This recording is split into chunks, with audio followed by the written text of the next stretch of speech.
Welcome back to another video. This is a part 15 of What if Issei fell in love with Sona after Rias broke his heart? I don't really wanna drag out the intro, so let's get started. Chapter 56, Sona's Chance. A high school DxD fanfiction written by Christopher Zazzle. Chapter 56, We've only just begun. Scene, Student Council Office, Kuo Academy. An older and very beautiful woman. That blonde hair with her Japanese features, I don't think she dyes it. Sona spoke in a mocking tone. And those boobs. The C3 heiress then adjusts her glasses. You've seen Yasaka before, so tell me then, why would you add to the drama? Spanked. Ouch. I'm sorry, President, Tsubasa screamed out. We see Tomo and Tsubasa bent over and on their knees with their skirts pulled down. Both of their butts are marked with welts as Sona prepares another magic-infused spanking for Tomo. Those boobs. Those boobs. Are you trying to make me even more self-conscious? Sona grinds her teeth. Spanked. Eek. I'm so sorry, President. It won't happen again. Sona turns her attention to Tsubaki. I need you to take care of damage control. That crowd that's gathered around the courtyard, spying on Issei and his. Sona takes a large gulp. Wife. Ahem. Well, the school is already in an uproar and these two didn't help the situation. Did you? Sona looks back at Tomo and Tsubasa's behinds and raises both of her hands as spells begin to manifest. Spanked. Spanked. Eek wah. Tomo cried out. Ouch. That one really hurt. Tsubasa screamed. Scene, Kuo Academy courtyard. Under the shade of a large cherry blossom tree that was in bloom, sat Yasaka and Issei. The teen in question looked extremely nervous as the Fox Queen elegantly removed the black and violet bento boxes. Yasaka. I didn't expect you to. Issei was cut off. Didn't expect your wife to prepare you an afternoon meal. Era. Yasaka winked as she handed Issei a very large and colorful portion of an assortment of different foods. Everything from rice balls to squid-shaped hot dogs were all present and accounted for. Instantly Issei's nervousness all but melted away, only to be replaced by true happiness. Wow. This all looks so amazing. Hands down, this is the most impressive lunch I've ever seen in person. Issei's mouth began to water. Oh. Era. Please dear, don't over-exaggerate. You will make an old woman blush. Era. Yasaka placed both of her hands against her cheeks while she smiled lovingly. Over-exaggerate. No way. Issei's mouth was invaded by a pork bun that was attached to Yasaka's chopsticks. Instantly, two golden stars took the place of Issei's golden brown eyes. It tasted even better than it looked. It must be true, Issei thought, she really is indeed a goddess. As the two continued their romantic gestures while eating lunch, bushes, shrubs and tree branches continued to move all around the courtyard. Behind one of these shrubs was none other than Ika Kiryu, Matsuda and Motohama. All three were watching the scene play out. She called herself Hyodo's wife. So, it's true then. How interesting. Well, Hyodo, I guess you are getting that harem of yours. Touché. Ika adjusted her glasses while grinning. Keep it down. Size scanner. Otherwise, Matsuda was cut off when a few branches and bushes moved suddenly. SSSSHHHHH. Scene, Hyodo residence. I don't want to. You can't make me. Rias was running away from Mrs. Hyodo as she was clearly upset about something. Rias, your brother said that we were in charge. Don't make me count to 3. Mrs. Hyodo had a stern look as she was holding onto a bath towel. You are going in the bath with Kuno. Now be a good girl and listen to Auntie. She continued to chase the little red-headed devil around the large home. I am not a child. I want my own bath. Rias demanded as she huffed and puffed. Yes you are. You are exactly just that, a child. That's it. 1, 2, thr. Okay. Fine. Rias turned around while showing her bottom lip. Kuno came walking from behind Mrs. Hyodo with her hands to her hips. Ria-tan, you need to grow up. Then both Kuno and Mrs. Hyodo nodded together. Rias meanwhile scoffed and marched toward the bathroom. I'm more grown up than you, Kuno-chan. As this was going on, Mr. Hyodo was drinking a cup of tea while sitting in the family room. Sitting across from him on the couch was Irina and Zenobia. Both girls also had teacups in their hands. Everyone had somewhat relaxed expressions. So you're telling me that there are two types of angels.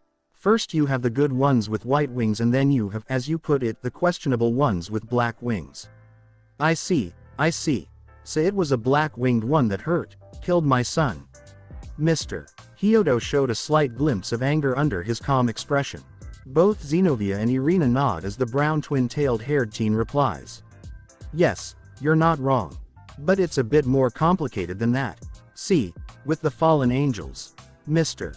Hyodo interrupts. The questionable ones. Irina nods. Yes, the questionable ones. From what I've been told, most of them are neutral and hardly interfere with anything or anyone. But they have been breaking off into other factions. The one that killed your son, she was a part of a renegade faction that has little regard for humans. If anything, they hate all of mankind. Nodding, Mr. Hyodo replies. Well, that is most unfortunate.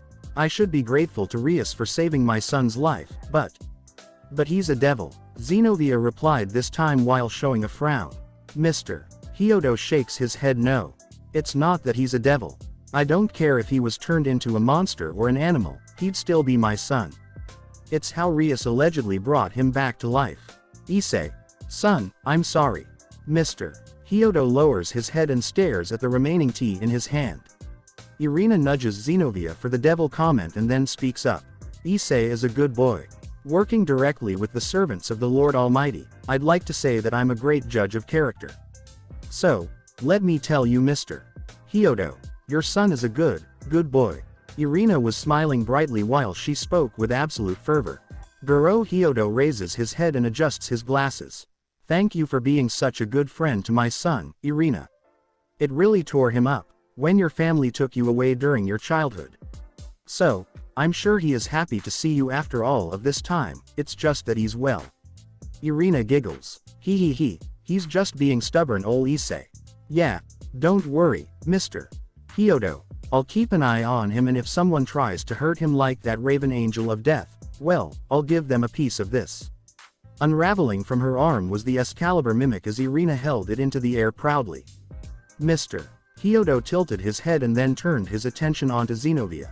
Thank you, Irina. Zenobia is it. I don't want to sound as if I am getting into your personal business, but I must ask, my boy broke your sword, isn't that right? Zenobia shows a slight blush. Yes, he did indeed break my sword, effortlessly I might add. Mr. Hyodo nods. I see. Can the church provide you with another one? Zenobia shakes her head no, but then shows a small grin. No need. I have something even better than Excalibur destruction, it's just that. Mr.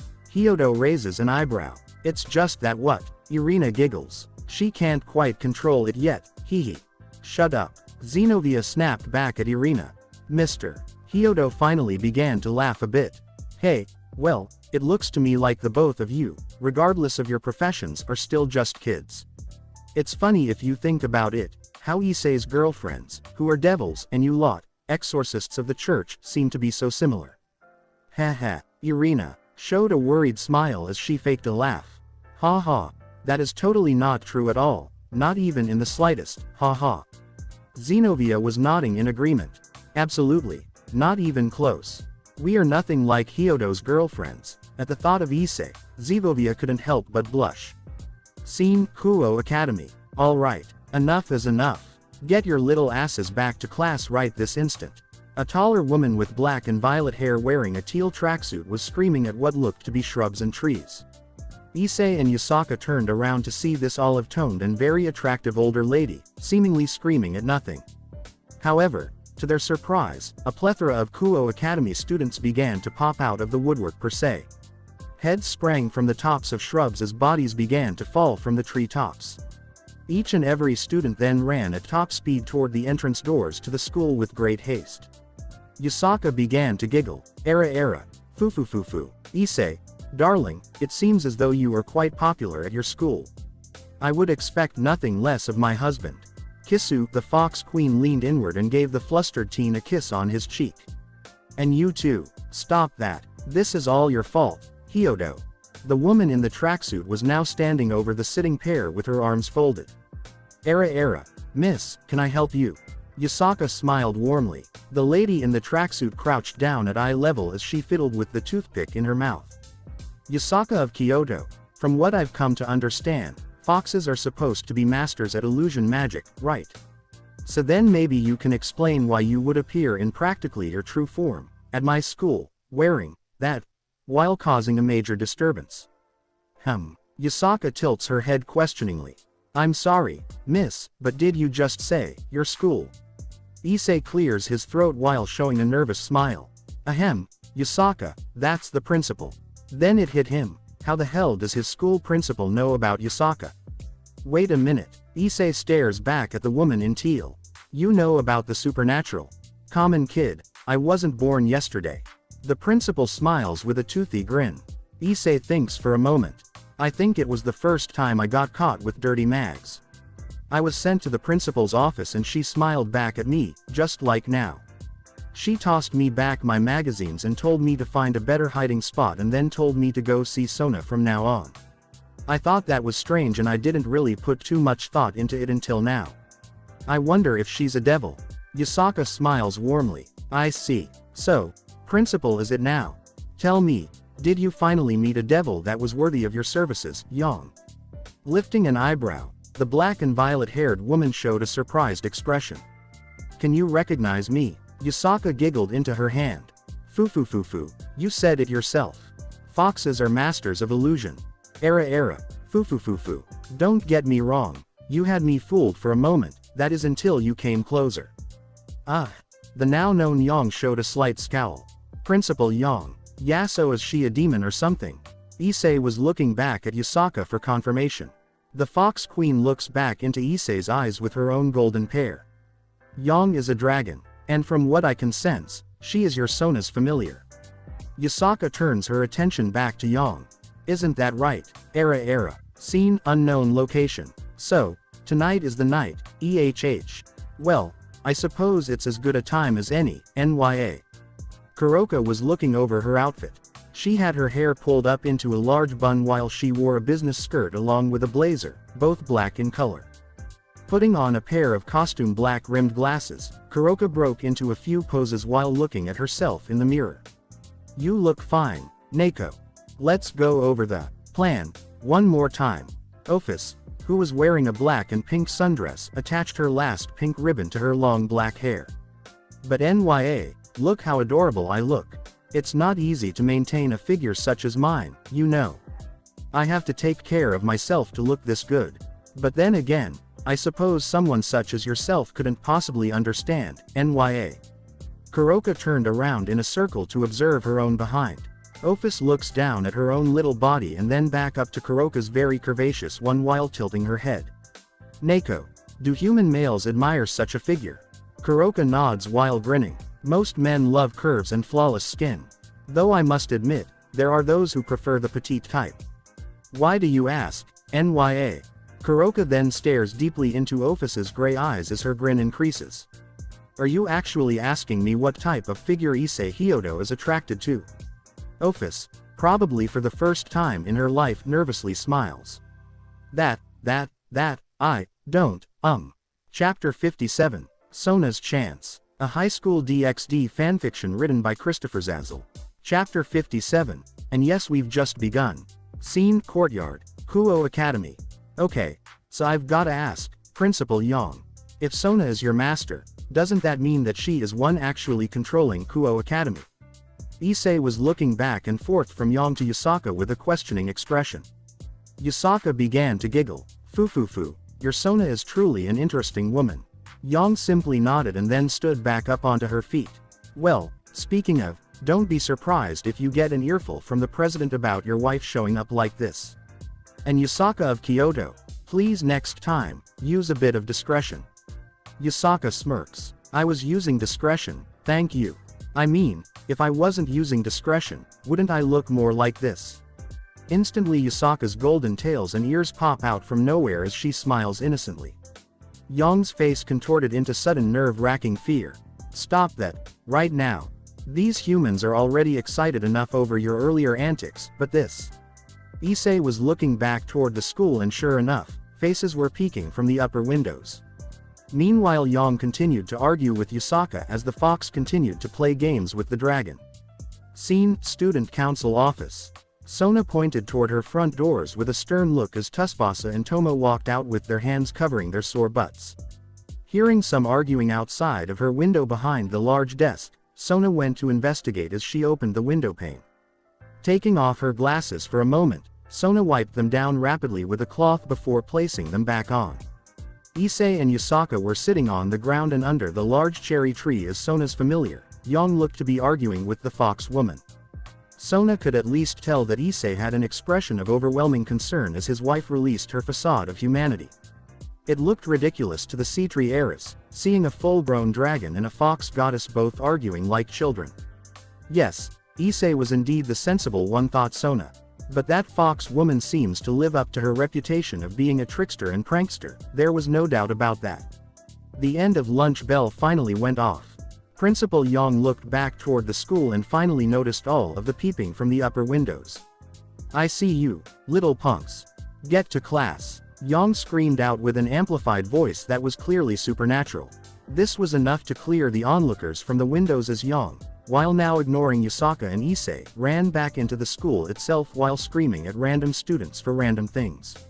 Looking back at one another, Yusaka and Issei lifted one another's eyebrows. "Well, ahem, sweetheart, I probably should get back home with Kuno. I hope you enjoyed lunch, era. Yusaka smiled warmly and kissed Issei on his forehead. "I saw that." A loud voice belonging to Yang came from inside of the school building. Ignoring her, Issei smiled warmly. "It was amazing. Thanks for that." Yusaka twitched her ear. "Oh, I forgot to mention. Kuno asked me for you to take her to one of those city parks tonight after you get home. The ones that have the modern gadgetry that my daughter craves." Issei thought about it for a moment and then nodded. "Oh, you mean like slides and swings and stuff like that?" "Oh yeah, there's one not far from our house actually." Yusaka nods. "Very well, I will inform her when I return. Have a wonderful rest of your day, husband." Scene, Student Council Office 1 hour later. "Stop looking like you're in the hot seat. I'm not upset with you, Issei." Sona stood from her desk trying not to look as stern as she usually does. Meanwhile, Issei was sitting across from the large desk in one of the twin chairs. "Well, I just thought since I was called in by the PA, well," Issei smiled nervously. Sona looks toward Tomo and Tsubasa, both of whom were sitting on large blocks of ice that was slowly melting in a pair of metal buckets. "Now those two, I am mad at." Sona looks back outside of the window while staring at the cherry blossom tree. "Yusaka of Kyoto, I am mad at." Sona turns back around and faces Issei. "But you," I could see the apprehension in your eyes while all of this was transpiring. "So no, you are not in trouble, it's just that." Tsubaki, who was now offering a cup of hot tea to Issei, showed a warm smile. The president couldn't manage to concentrate on her duties and is currently in dire need of a respite. Issei tilted his head as he accepted the cup of tea from Tsubaki. "Respite. I don't know that word." Sona was now blushing while showing an expression of frustration.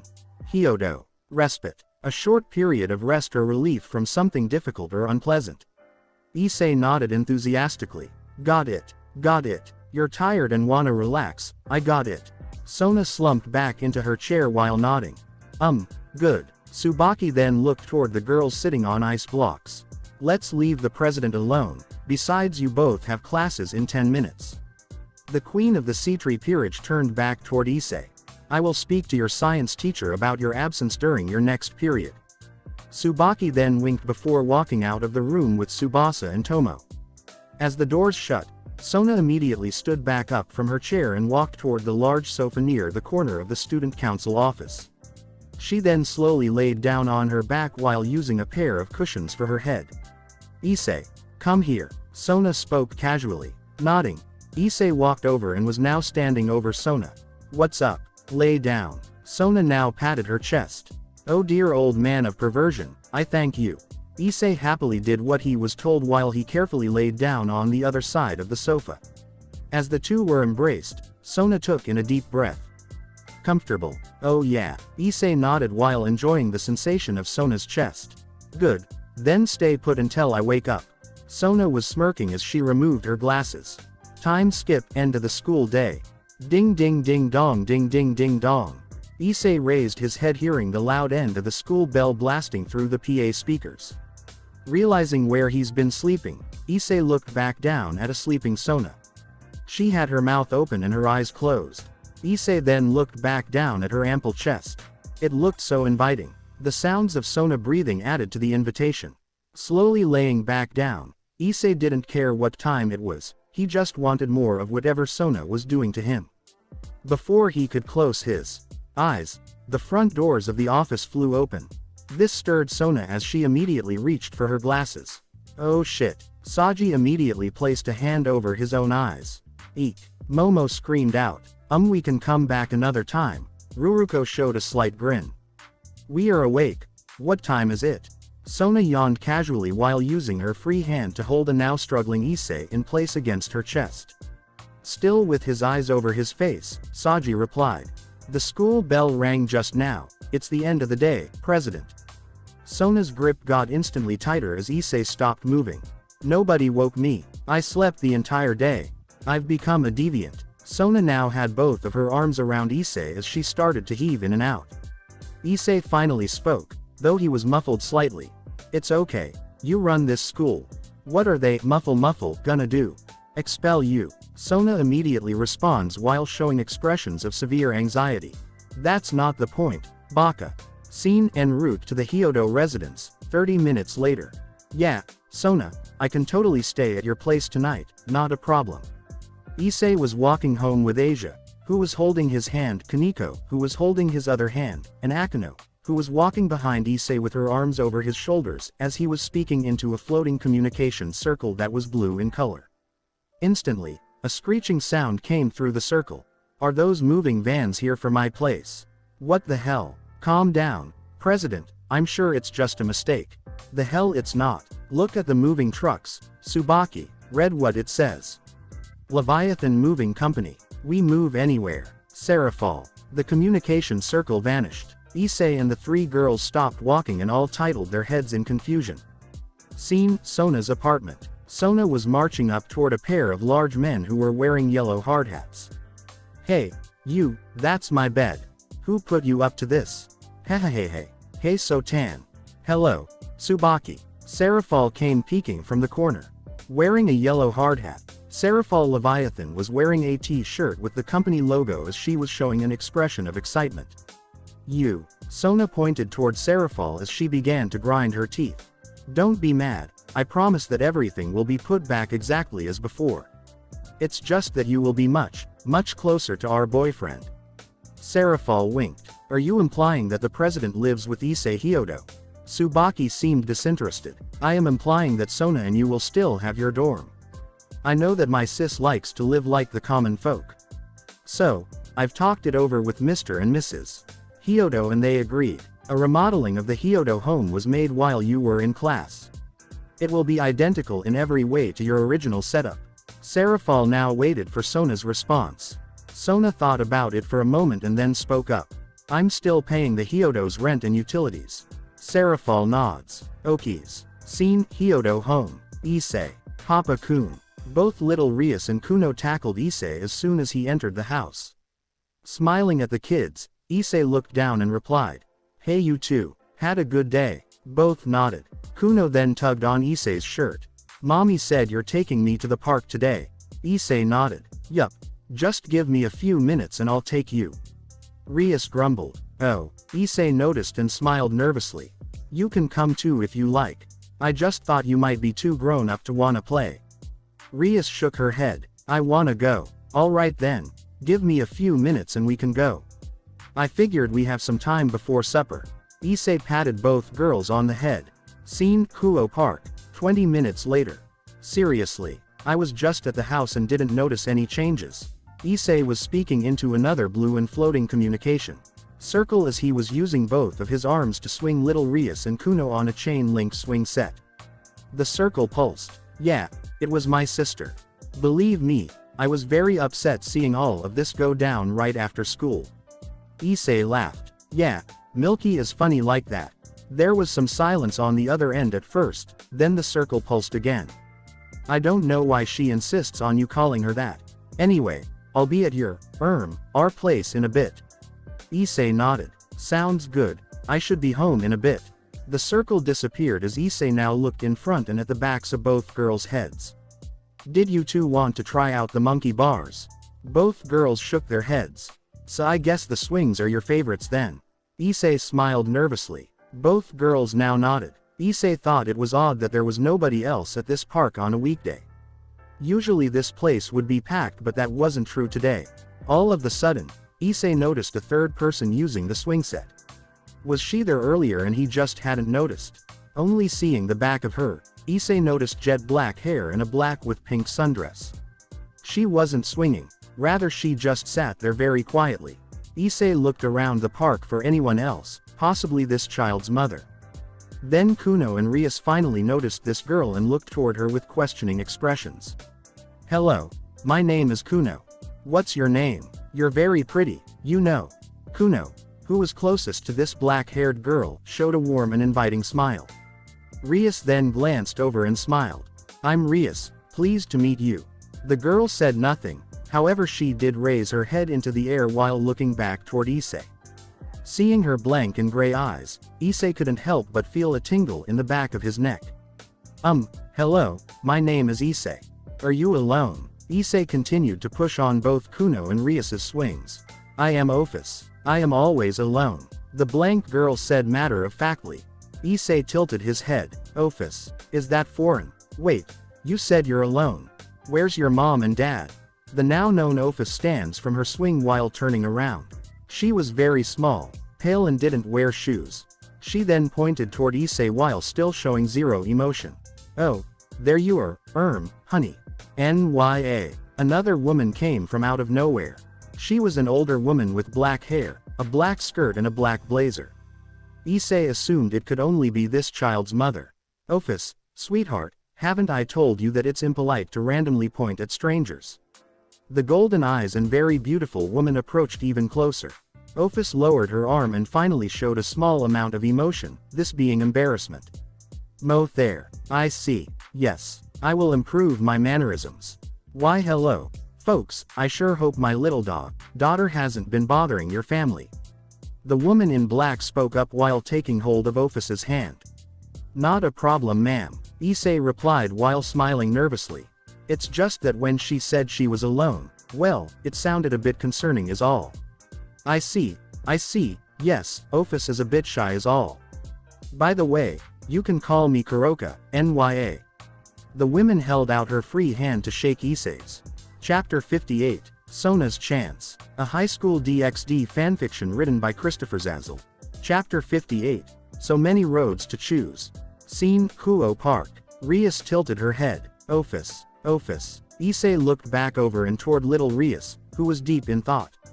What's up, Rias? Turning her head now at the mother known as Kuroka, Rias scratched her head and then finally remembered. Kuroka, you're Kaniko's sister. Kuroka looked as if she were a deer in headlights as her grip tightened against Office's hand. And you? Rias jumped off of her swing while it was in midair, landing flawlessly onto the sandy ground. I've heard of the infamous Office. Strange how she happens to look like a small black-haired child with emotionless features, isn't it? It's even stranger that you happen to look exactly like she is described. What's even strangest is that two people with names such as Kuroka and Office can't possibly be a coincidence. Rias was now pointing at the two ladies with a victorious grin. Issei got excited all of a sudden. Wow, seriously, is it true, Miss Kuroka? Are you really Kaniko's sister? Office tilted her head as she pulled her hand from Kuroka's. I believe our cover has been blown. Kuno stopped her swing and jumped off. She then stood next to Rias while whispering into her ear. The way you said Kuroka's name, I get this feeling that your Kaniko doesn't like her. Kuno spoke quietly while looking back at both women. Rias simply nodded while showing a slight frown. Kuno stood back up straight and nodded. Thought so. Issei began to scratch the back of his head confusingly. So, if you are Kaniko's sister, does that mean this little one, Office, is maybe a cousin? Kuroka got nudged by Office, which brought the Nekomata out from her stupor. NYA. Oh, NYA. Yes, Issei Hyodo, I am indeed Kaniko's beautiful and attractive older sister. Kuroka then yawned as a purple mist covered her body. Once the mist had cleared, the woman was now wearing a black and very open kimono with red edging. With a golden sash around her midsection, large prayer beads could be seen being worn almost as if they were a belt. Her large and fluffy black cat ears looked adorable, however her seductive charm upped the cuteness level toward the beyond sexy category. Purposely bending down a bit, clearly to show off her large and perfect cleavage, Kuroka then winked provocatively.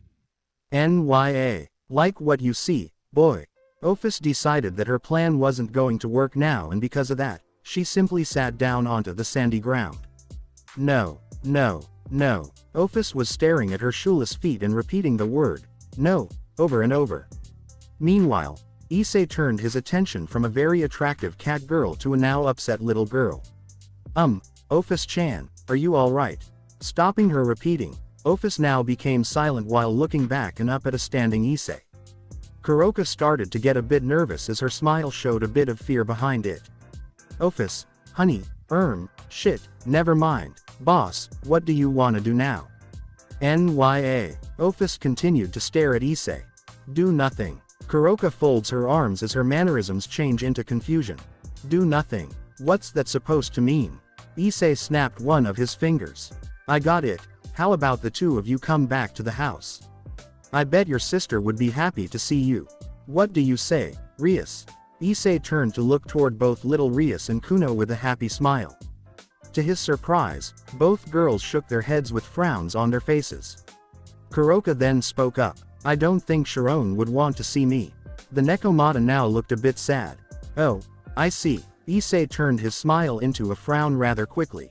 Ophis looked back at both little Rias and Kuno. "What does it feel like to be pushed on a swing?"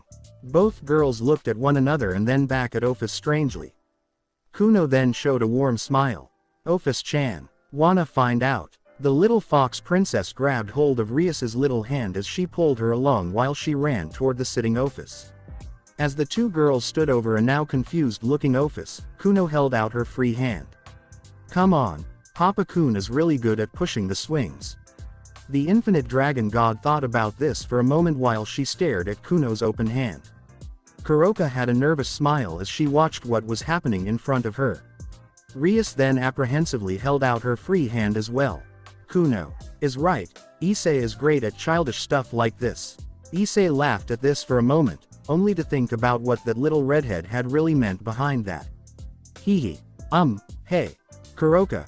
Kuno and Rias all giggled a bit as Ophis tilted her head questioningly.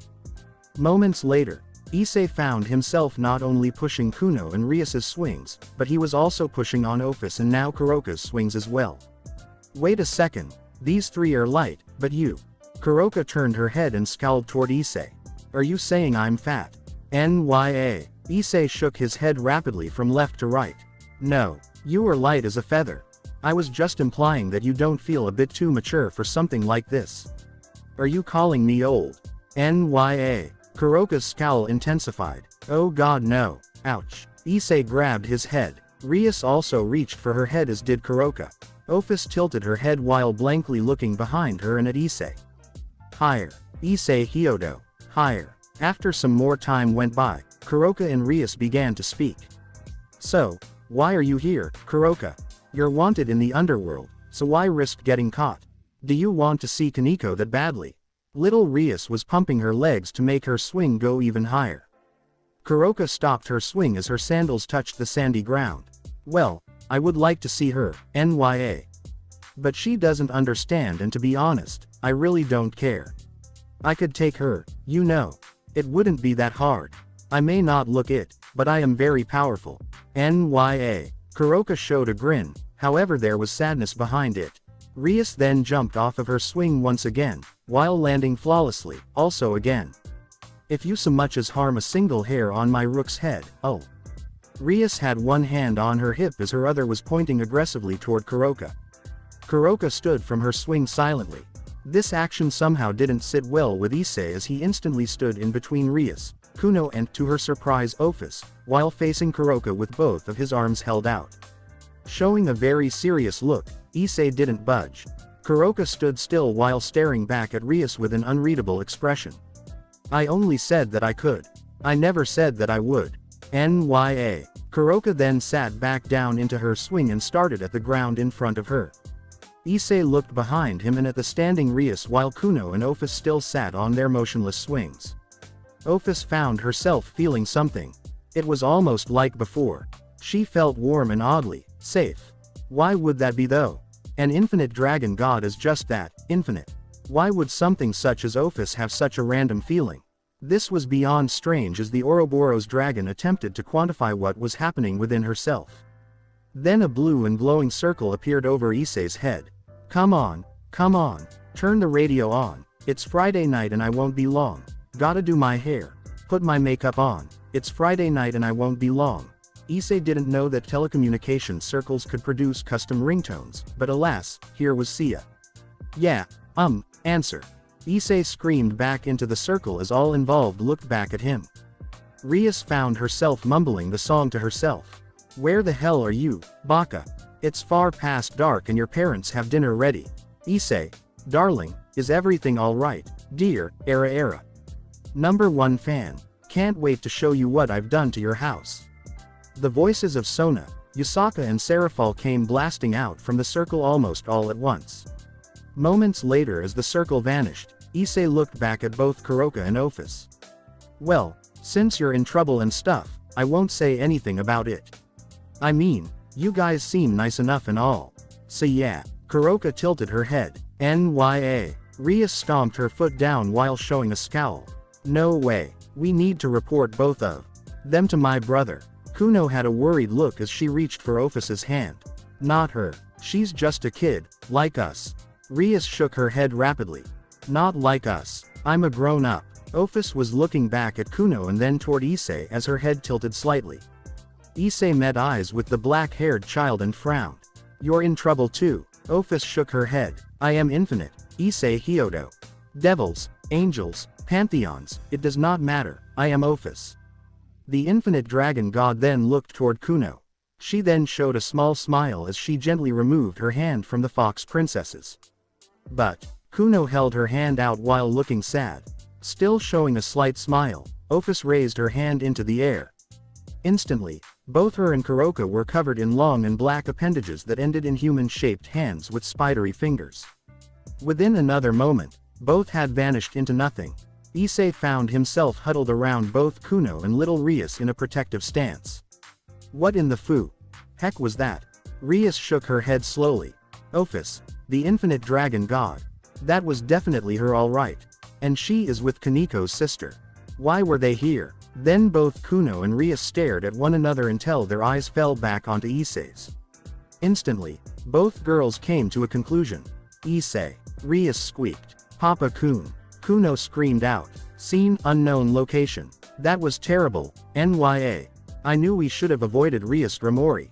Kuroka was storming around Office's chambers as her twin tails flickered randomly. Office jumped onto her bed and sat down stoically. You said nothing regarding her earlier, Neko. Also, this is an error on my part. Issei Hyodo, I will have you. Office began to grin as the glowing purple orb began to broadcast her favorite show. Scene Hyodo home, 10 minutes later. I don't see any changes. What about you two? Issei was outside of the front of the large house. Both little Rias and Kuno starred along with Issei, trying to see if the home had any changes to it. Instantly, the front door flew open as Serafal pounced out and tackled Issei. Oh, finally, you're home. Milky has been very lonely and needs attention. Serafal was now rubbing her face into Issei's shirt. Stop that lewd behavior at once.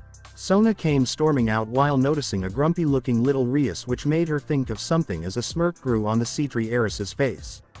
Come on, Serafal, not around the children. Rias turned her gaze at Sona as the redhead produced the scowliest scowl she could muster. Sona, I'm not a child. Chapter 59. Sona's Chance. A high school DxD fanfiction written by Christopher Zazzle. Chapter 59. Some drama, some fluff. Scene, Hyodo home. The Hyodo house living room was packed to capacity. Sitting on a love seat was Mr. and Mrs. Hyodo, along with Kuno who was sitting on Issei's mother's lap. On another couch was Serafal, Sona, Rias and Yasaka. On the third couch was Irina, Zenobia, Asia and Issei. Ophis. The Ouroboros dragon. Can it be true? Yasaka had one hand against her cheek as she showed a worried expression. Serafal had an indifferent look to her as she replied calmly. If what Rias and Kuno say is true, if Ophis is interested in Issei, well, I can't see any good coming from it. No sir. No good whatsoever. Sona had an urge to bite her fingernails considering an unstoppable god is allegedly after her boyfriend. Should we reach out for help? I don't like this either. Something about all of this makes me nervous. Irina shows a confused expression. So this Ophis lady, you guys said she looked like a little kid, right?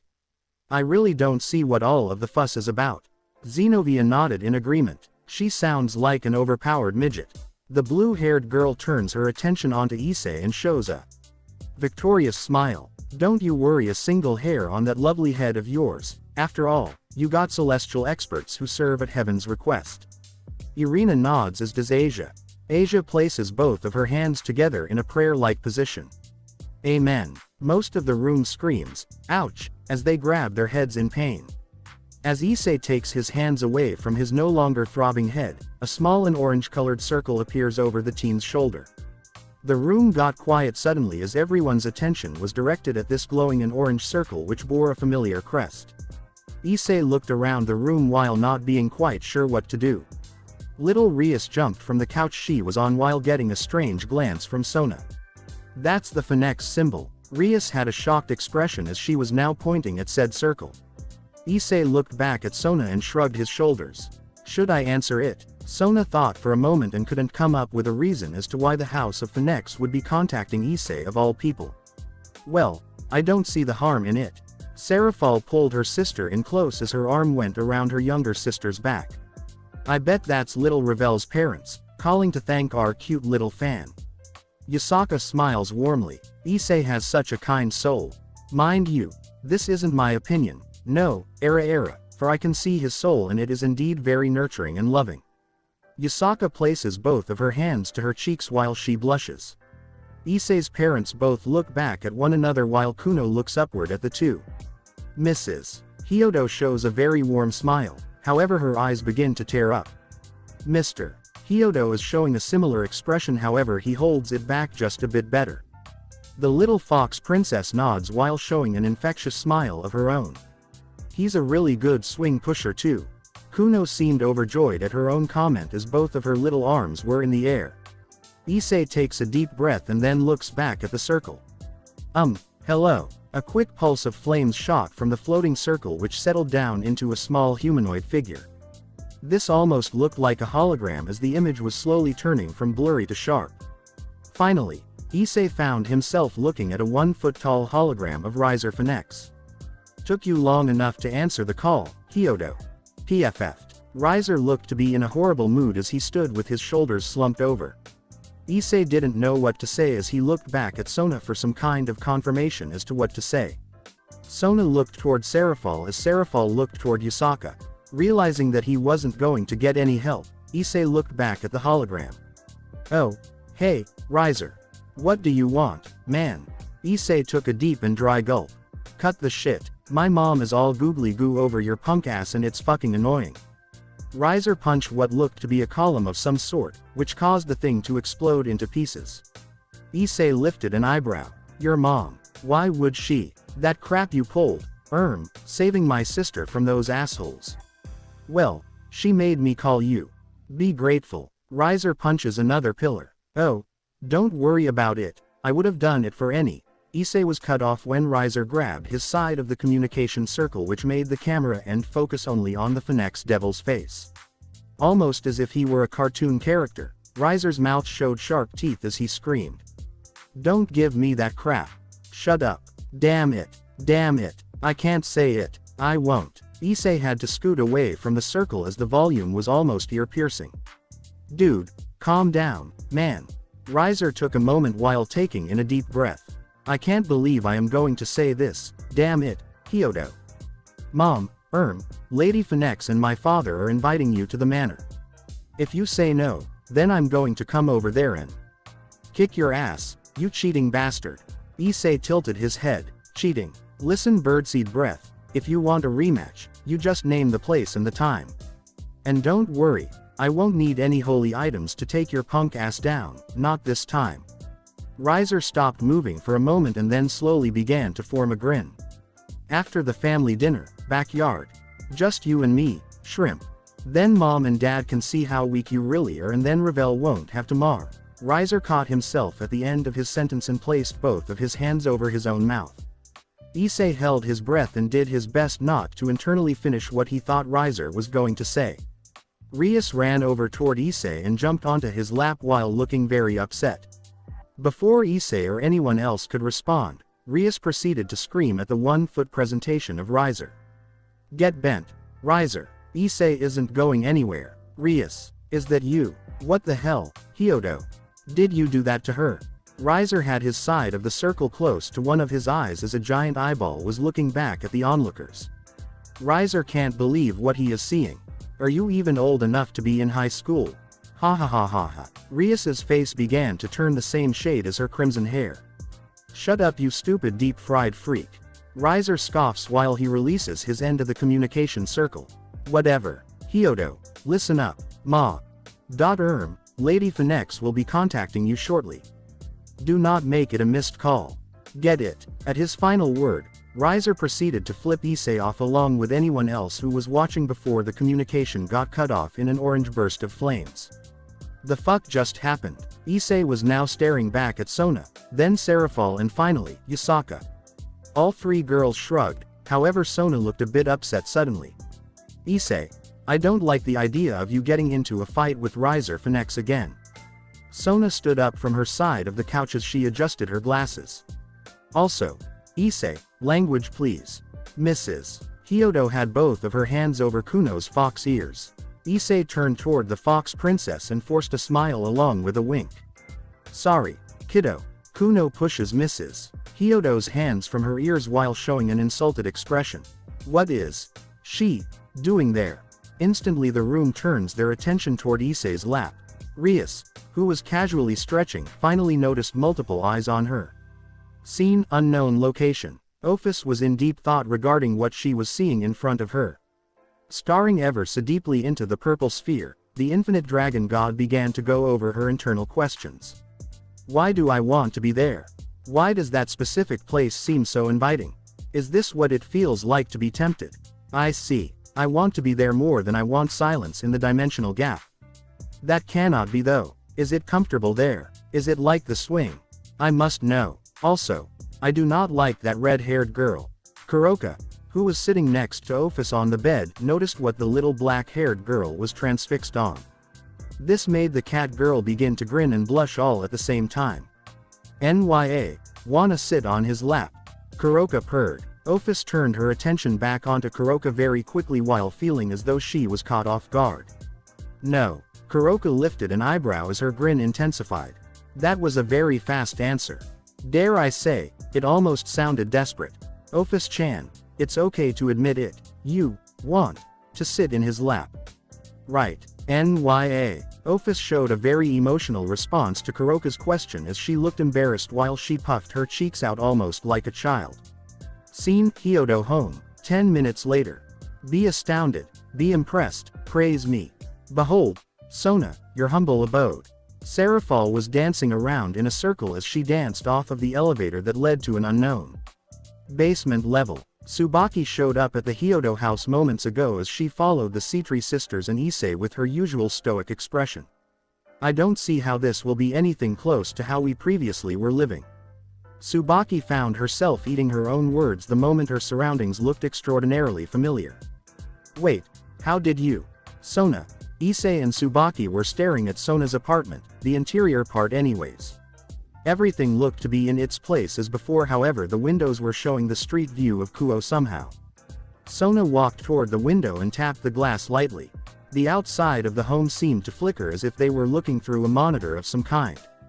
Sona nodded. Very impressive, Serafal. I suppose this will suffice. Tsubaki immediately crashed on her bottom bunk bed with her long legs and arms sprawled out. Issei smiled and looked back toward the elevator entrance. Well, I guess I should go up to my own room. Sona stomped her foot down, which got Serafal and Tsubaki's attention. Tonight you can. But tomorrow night, well, the Cetri heiress began to form a blush. Issei reached out and pulled Sona into a hug. You were there when nobody else was. Sona seemed shocked at the gesture. She slowly then wrapped her arms around and reciprocated the hug, and Serafal winked toward Tsubaki, which made the queen of the peerage blush. Issei then leaned in and whispered into Sona's ear. You know, you've never spent the night in my room before, you wanna? Sona found herself getting more flustered. Well, okay. But it better be clean. I don't want to see a single indecent thing. So help me, Hyodo, if I instantly cut off. Sona was surprised to see Issei dash from her arms and into the elevator as he was hastily pressing the buttons. Yeah, about that. Give me 10, no, 20 minutes.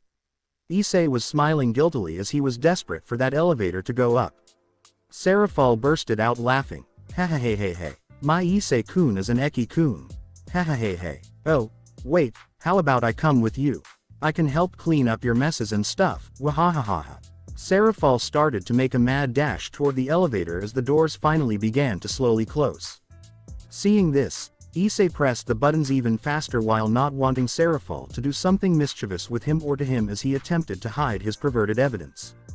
Right before the Mao's little hands could reach the desperate teen, the elevator doors finally closed, and to Issei's comfort he could feel the box-shaped room moving up. Well, that's all for now. See you in the next part.